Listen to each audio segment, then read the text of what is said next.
الحمدللہ رب العالمین والصلاة والسلام علیک یا سید الانبیاء والمرسلین۔ جو احباب میری اس ویڈیو کو پہلی دفعہ دیکھ رہے ہیں یا جو اکثر میری ویڈیوز دیکھتے رہتے ہیں، تمام کی خدمت میں میرا سلام عرض ہے۔ آپ جواب میں وعلیکم السلام ورحمۃ اللہ وبرکاتہ کہہ دیجیے۔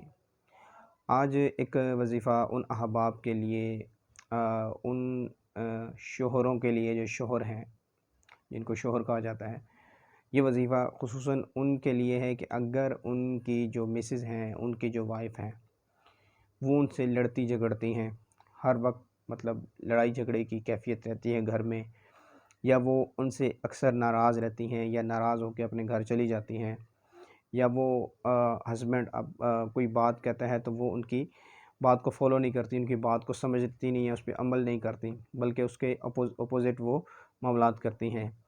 تو ایسے احباب کے لیے ایک بہت ہی پیارا وظیفہ ہے۔ یہ وظیفہ انشاءاللہ عز و جل جب آپ اس کو اچھے طریقے سے کریں گے، اپنے افعال کو درست کر کے کریں گے، نمازوں کی پابندی کر کے، خود اپنے اندر کو صاف کر کے یہ جب پڑھیں گے تو یہ وظیفہ آپ کو اس وقت فائدہ دے گا۔ اگر آپ نماز نہیں پڑھتے، اپنے اعمال درست نہیں کرتے اور یہ وظیفہ کرتے ہیں، تو پھر آپ اس چیز کو بھول جائیں کہ آپ کو اس وظیفے سے کوئی فائدہ ہوگا۔ تو وظیفہ ہے یا شہیدو یا شاہدو، یا شہیدو یا شاہدو، یا شہیدو یا شاہدو۔ یہ آپ نے 21 دفعہ ماتھے پہ ہاتھ رکھ کے اپنی مسز کی، اور آپ نے چاہے آپ بلند آواز میں پڑھ سکتے ہیں تو بلند آواز میں پڑھیں، آہستہ آواز میں پڑھ سکتے ہیں تو آہستہ پڑھیں، صرف 21 دفعہ پڑھنا ہے، یا شہیدو یا شاہدو یا شہیدو یا شہیدو یا شہیدو یا شاہدو۔